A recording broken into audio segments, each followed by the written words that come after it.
Morning. আজ হচ্ছে Monday আর একটি নতুন ব্লগ তোমাদের সঙ্গে শেয়ার করছি। তো যাই হোক, অনেকদিন পর ফেস টু ফেস তোমাদের সঙ্গে ব্লগ হচ্ছে। বিয়েবাড়ির পর একটুখানি ঘোরাফেরা সব কিছু কাটিয়ে এবার তোমাদের সঙ্গে face to face blog start হচ্ছে। তো আস্তে আস্তে আমি তোমাদের সঙ্গে ব্লগগুলো শেয়ার করব, কি কোথায় আমরা ঘুরতে গিয়েছিলাম। তো জাস্ট একটা কিছুক্ষণের জন্য ডেস্টিনেশন বলতে পারো। তো যাই হোক, আমি এডিট করব, দেন আমি তোমাদের সঙ্গে শেয়ার করবো, নাহলে পুরো ব্লগটা আমার, পুরো ভিডিওটা আমার কপিরাইট দিয়ে দেবে। তো এখন এসেছি রান্নাঘরে ব্রেকফাস্টের জন্যে, আর রাতুল অলরেডি স্কুল আসতে গেছে, রাতুলের বাবাও বেরিয়ে গেছে। আর আজকে ব্রেকফাস্টে খাচ্ছি বলতে বেগুন পোড়া, তার সঙ্গে টমেটো পোড়া। শীত তো মানে বলতে গেলে আস্তে আস্তে চলে যাচ্ছে, তো তার আগে এবার যাই হোক বেগুন পোড়াতে দেবো পেঁয়াজ, তো তার আগে পেঁয়াজটাকে কেটে নিচ্ছি। তো স্বাধীনের ব্লগটা দেখতে থাকো, আশা করি তোমাদের খুব ভালো লাগবে। তো চলো তাড়াতাড়ি বেগুনটাকেও মাখতে হবে, খুব জোর খিদে পেয়ে গেছে। আর যে কটা গাছ ছিল এখন তো সপ্তাহে 2 দিন করে জল দিতে হচ্ছে। তো বেশ ভালোভাবে চান টান করিয়ে এলাম গাছগুলোকে।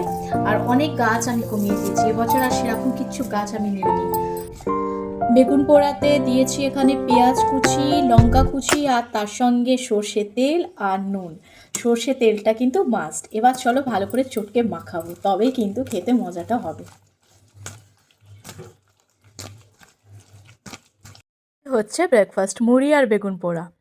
তো তোমরা কারা কারা পছন্দ করো কমেন্ট সেকশনে কিন্তু লিখে জানিও যে তোমাদের পছন্দ, মানে বেগুন পোড়া দিয়ে কী খেতে পছন্দ করো, রুটি না মুড়ি না ভাত। তো চলো ব্রেকফাস্টটাকে করে তারপর আমি তোমাদের সঙ্গে আবার দেখা হচ্ছে। আজকে দুপুরের লাঞ্চে হচ্ছে সজনে ফুলের ঝাল। এখানে মা ভালো করে ধুয়ে বেছে সজনে ফুলটাকে বেশ ভালোভাবে কিন্তু ভাপিয়ে নিয়েছে। আর তার সঙ্গে অ্যাড করবে এখানে আলু আর বেগুন। তো প্রথমে আলু আর বেগুনটাকে বেশ ভালোভাবে ভেজে নেবে, তারপর সজনে ফুলটাকে দেবে, আর তাতে দেবে সর্ষে বাটা। এখন কড়াইতে যাচ্ছে বেগুন,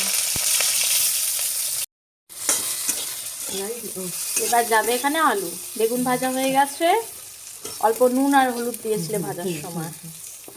এবার যাচ্ছে আর একটু সর্ষে তেল আলু ভাজার জন্য। এই যাচ্ছে আলু, বেশ ভালোভাবে ভাজা হয়ে গেছে। এবার যাচ্ছে এতে টমেটো। টমেটোটা যখন হালকা নরম হয়ে যাবে তখন এতে যাবে ফুল, সজনে ফুল।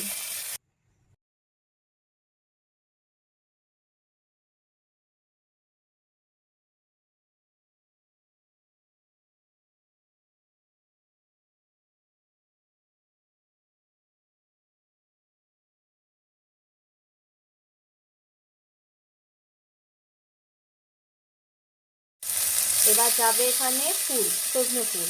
টমেটো বেশ ভালোভাবে নরম হয়ে গেছে।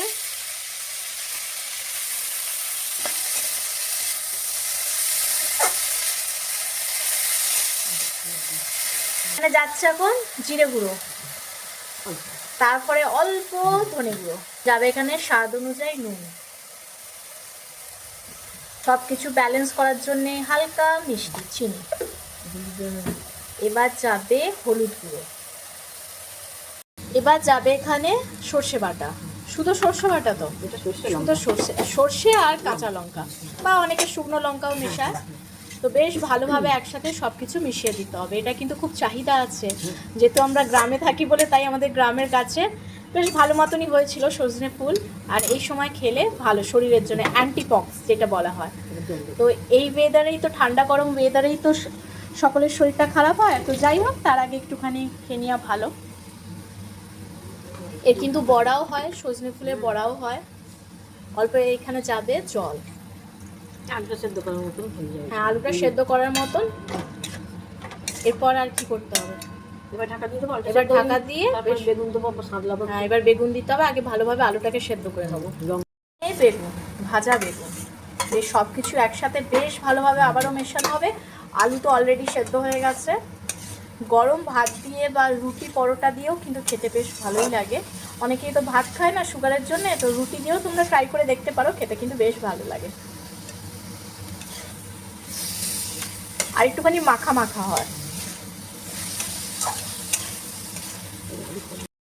দেবে এখানে অল্প সর্ষের তেল অ্যাড করেছে। তেল ভালোভাবে গরম হয়ে গেলে তাতে যাবে 5 ফোড়ন আর শুকনো লঙ্কা। তারপরে আবার যে ভেজে রাখা যেই সজনে শাকটা ছিল সেটা তাতে অ্যাড হবে।